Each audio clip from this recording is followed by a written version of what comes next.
Hello and welcome to Sweet Spot DFS. This is a 2020 review of the Safeway Open. If you saw in the thumbnail, Cameron Champ is holding a trophy that says the 2019 champion Safeway Open. I could concede and say that it is a 2019 tournament, which it is, but I'm still going to call it the 2020. And I'm going to do it again for all of these tournaments that are still in 2019. It is the 2019-2020 season, but the champions are always going to be known for the year it ends in. So it's the 2020. And I mean like a tour champion. So that's I'm going to leave it at that. Cameron Champ is your winner. Obviously, I just said that. And it wasn't a guy that I anticipated doing well at this tournament. I did actually play him in a couple tournaments, so that was very helpful for me. And I'll show you one of a result that I got. It was a good week for me. I tripled my money, so super good. I didn't put a lot of money into it, but still tripling it was good. Definitely gives me a little bit more bankroll moving forward. So let's get into the spreadsheet, as we do every week during our reviews. I have the 2019 or the 2020 recent form tab up right now. So if you recall during the preview, we were kind of wondering, what does any of this mean? Like, what can we expect to see up at the top? And again, one of those things being, I'm going to scroll over here to the right. This box, I know you can't see the end, which showcase how many golfers fell under these recent form tabs, or buckets, I should say. This is the first time we saw anything more than 4. I think 4 was the most we've seen any given year for recent form under 20. However, again, this is the third tournament of the year and not the first tournament as it usually is. So golfers that played in the last couple of years would probably get or would have better stats, and therefore we have 13 golfers that had a recent form of 20 or better. It's surprising to see only one of those golfers altogether only finish inside the top 5. So if we scroll back here, ooh, I almost screwed that up. You know what? Oh no, we have it right. We still have it right. So I'm only looking at top 10, top 5. I was thinking, oh shoot, there's top 20 and I don't have it going down to top 20. Nope, we're good. Yeah, you only see one, and that was Justin Thomas. And he was one of those golfers that I talked about that I liked a lot this week. I did say you would find 2 golfers in the 10K and above inside the top 6. That didn't happen. It really wasn't close. Adam Scott was the closest, 17th place, but that doesn't count. So I was off on that one. I did like one of them though. I liked Adam Scott. I liked Justin Thomas. I can't really recall some of the other ones. Once we get into the DK page, I'll sort by that. And we will see a little bit more. But as we're here at the recent form tab, I do want to go over the winning lineup as well as the optimal lineup. I entered a $1 GPP a little late, so it wasn't the max $1 GPP. It was just the next one after. So I don't remember how many participants were in that contest. But the winner had 599.5 points. The optimal lineup had 646 points.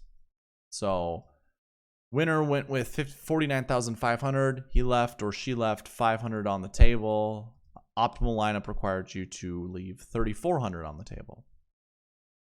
Usually, every week we go through that and just see, how many winners really left, any money on the table, if any.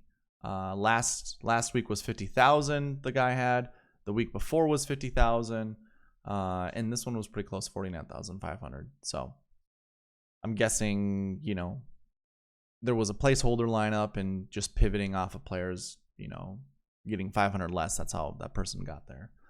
But the winner had Cameron Champ, Adam Hadwin, Charles Howell III, Bryson DeChambeau, Francesco Molinari, and Adam Long. So they went with kind of a balanced approach. 2 golfers over 9,500, another golfer at 81, and then a bunch of 7,000 with Adam Long being 6,900. So pretty decent lineup, I would say. I'm going to do this really quick. Copy that. Usually this is what I do. Usually it's the same, so I don't have to worry about that. That way we can see, who the optimal lineup was. We'll go through the stats and things of that nature. So let me get the filter on this, and we can start talking about, all of these players here at the top. Every week I kind of go over, or every preview, I should say, I go over trying to find somebody that has the same tee time. And more often than not, it doesn't really correlate. I shouldn't say more often than not. I do find a lot of correlation. It's just not this bunched. So you have, 4 golfers who, 2 sets of 2 basically, that played with each other. So you had Charles Howell III playing with Cameron Champ, and you had Mark Leishman playing with Dylan Fratelli. Now, if you're a competitive golfer like I am, you know that playing with someone who is doing well is kind of your pace setter, if you would call it that, where you're trying to keep up with that person, and typically it'll challenge you the right way where you start playing better, but also the whole mood of the group is infectious. So everyone's pretty much in a better mood, unless one of the players is doing really poorly and is very audible or theatrical or whatever you want to call it, where it can bring a negative damper on you. So seeing this, we were trying to go through all the groups that we liked. I did like Mark Leishman. I didn't really care for Dylan Fratelli, but he's really kind of starting this season off strong. I think he had a top 10 in the Greenbrier, I want to say, or was it last week? Must have been last week. I can't recall. I suppose we can look right here, right? Fratelli. So Safeway. Okay. So coming into this tournament, he was like recent form doing well, but of course I do have these 2 weeks, because I go back the last 7 weeks, and these technically are the last 7 weeks. Obviously didn't do well in the playoffs, but a 6th place last week. Now he has a 7th place. He's moving up, and last week was Bermuda green, so looks like the grass type doesn't really affect him that much. Some other tee times that you could pair up together. So Justin Thomas played with Brant Snedeker and Jim Furyk. I think you guys can see that, right? So Snedeker and Furyk down there. I don't see anything really popping out right now, so I'm not going to really care too much about that. Sure. And then the other thing I like to look at is top 10, try to find the difference in tee times, or starting holes and tee times. Honestly, the starting hole again was basically split down the middle. This is obviously the top 9, so it's 4 to 5. And then morning to afternoon was pretty much split too. So nothing really telling on that. And also the weather was pretty good throughout the entire tournament, so nothing really to go off of that. Of course, I don't really look at points per game or value, but a lot of guys here at the top, can't say a lot, but a couple of these guys here who have played this year have pretty decent value compared to their salary. So that's nothing I really look at. I like to look at course history and recent form. Course history, nothing was telling with that. We did color code this based off of the last year bucket, and the last year bucket ones were golfers who did not play the year before. That seems to be a common trait throughout this tournament, that players who didn't play the year before tend to do well, and those that didn't play last year had course history. So that's something to note also. They're not rookies. And in fact, we don't have any rookie that played at this tournament this year do well enough to finish inside the top 10. Adam Scott's not a rookie. Jim Furyk's not a rookie. And Molinari's not a rookie. So I don't know if it was their first time, but obviously they hadn't played this within the last 5 years, because that's where I keep all the stats from the last 5 years. So nothing really to talk about there. I'm going to go ahead and hide these columns. And now we can talk about the grass stats and then get kind of into the swing stats here. I targeted a lot of golfers that had good POA stats. And I like to look at this column, the top 10 POA percentage. So it's their likelihood to find the top 10. And, 4 of the top 6 golfers had, I would say, decent POA splits, especially finding the top 10. Hadwin, it's the beginning of the year. Last year, he didn't do the greatest. I don't know, the whole off season, if it just reset him or just reset some of these players where they do better. But yeah, Adam Hadwin, pretty darn good. Cam Champ, your winner, had some bad POA splits. He has 10 events under his belt, so I'm guessing he played all of the POA events last year, or maybe some from years past, but still, 66 was his average finishing position overall. 61 was his 2019 finishing position, and never sniffed the top 10. Seeing him here, kind of impressive. Something I just wouldn't have anticipated, to be quite honest. And I mean, you see a bunch of mixes here of good POA splits and bad POA splits. So, yeah, it's pretty interesting, needless to say. I don't think, I mean, I'm going to still stick with my POA splits. And I mean, you could have had a team of just POA golfers, honestly. You could have had any of those golfers on a team and you would have done well. You wouldn't have had the winner, obviously. So I don't know. Maybe when you see these POA events that are in the red, kind of shows that they're the least experienced golfers in the field on that grass surface. Maybe it's something to overlook for a little bit, or at least for a couple of your lineups. I mean, I don't remember why I got on Cameron Champ. I'm guessing he was just a pivot, and that's why I ended up playing him. But I'm going to go ahead and hide this because there really isn't much else to talk about.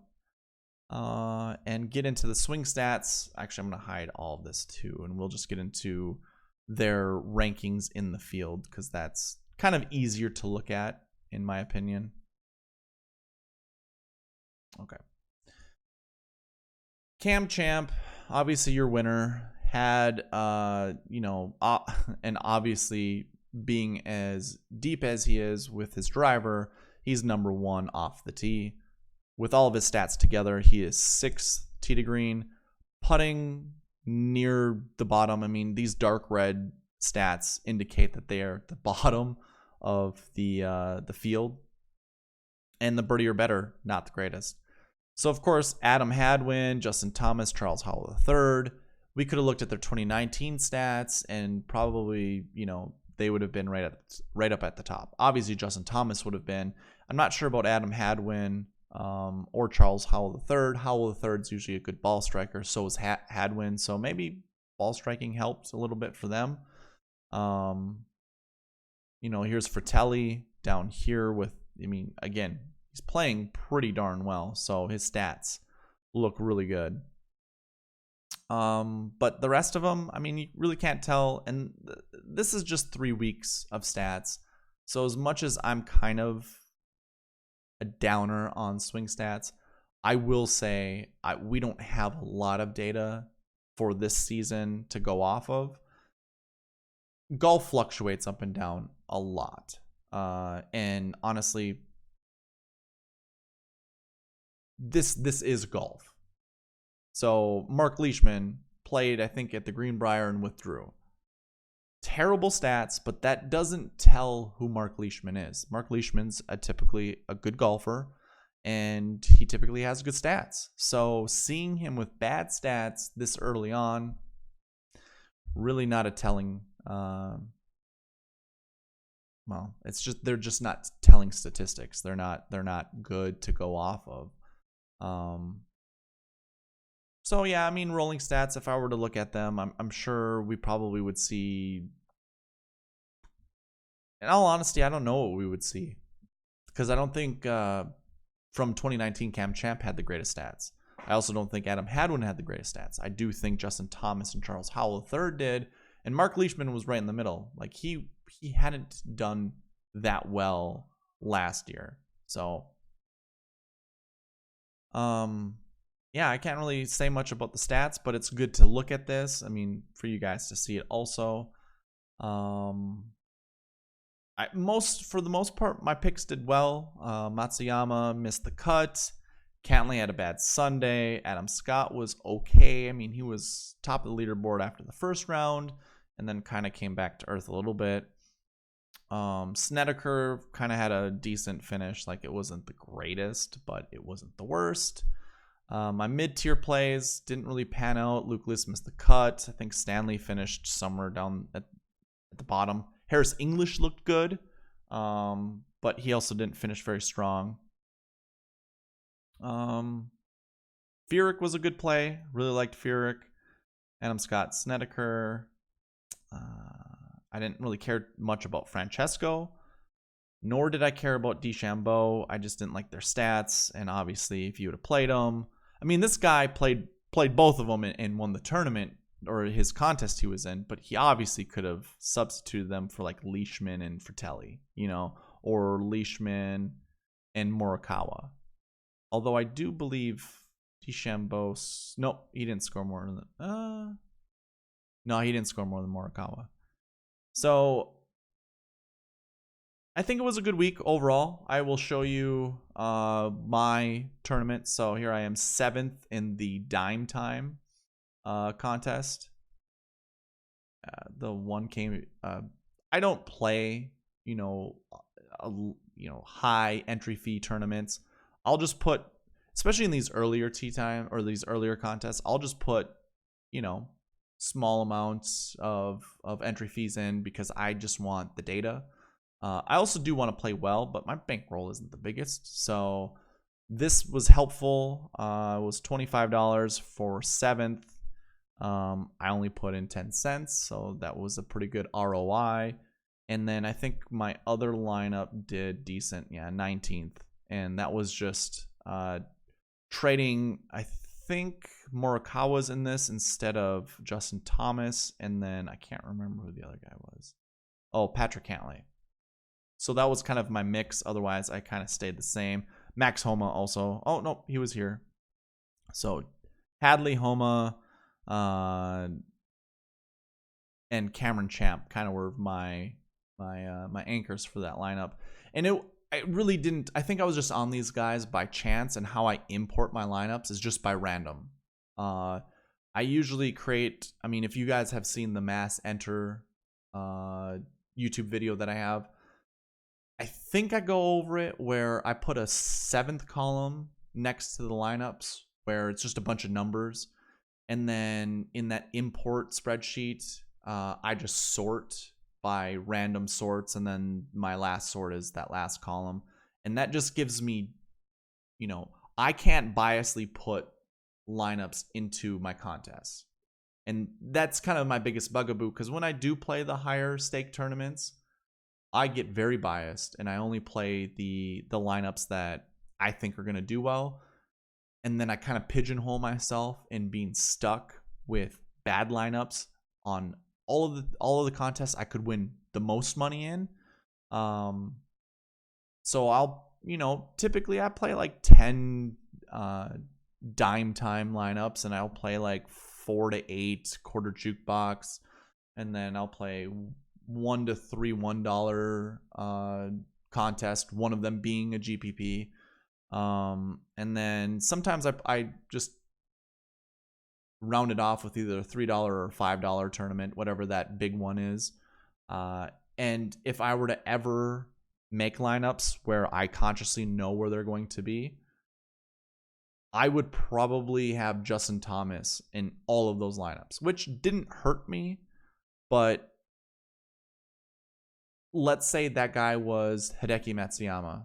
I would have missed all of the cuts, that I'd have played him in, and I would not have gotten 6 out of 6 through. So I like kind of the randomization when it comes to mass entering lineups, and then having that 7th column to randomize it.